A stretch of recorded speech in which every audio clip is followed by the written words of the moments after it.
Hey guys, the story that I read this week was Television by Lydia Davis, and the question that I'm answering is what are some of the ways the narrator describes watching television, and do these scenarios seem realistic to you? The way the narrator describes watching television to me is pretty accurate in some ways.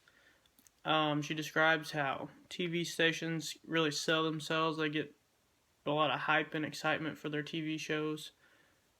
Um, she describes how they feel about it as we have all these favorite shows coming on every evening, and they say it will be exciting, and it always is.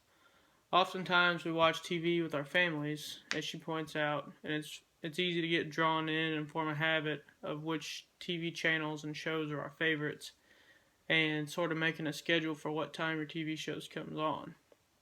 Especially when this story was written in 2007, before Netflix and all those things came about.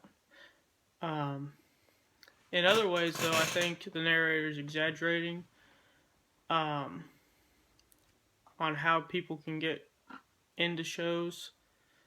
I think she's saying that people can allow TV shows to kind of take over their time and their lives because they think, or it seems like they're experiencing things with the characters instead of actually having to put in an effort to have experienced things and living their own lives. One quote on page 382 says that it's not really that I think this show about Hawaiian policemen is very good, it just seems that it's more real than my own life.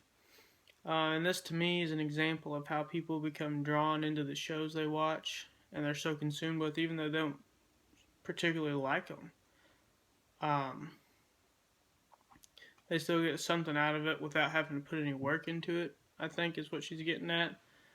And then there's another quote that says, it's not what you want to be doing, it's that you're passing the time. That's on page 381. And that kind of also is pretty accurate to me. It says you're waiting until a certain hour and you're in a certain condition so you can go to sleep. So you're basically watching TV to get out of doing other things and, avoiding your real life. And I think that's the whole point of the story is people are putting too much emphasis on TV and they just it'll kind of consume you if you're not careful. So that's what I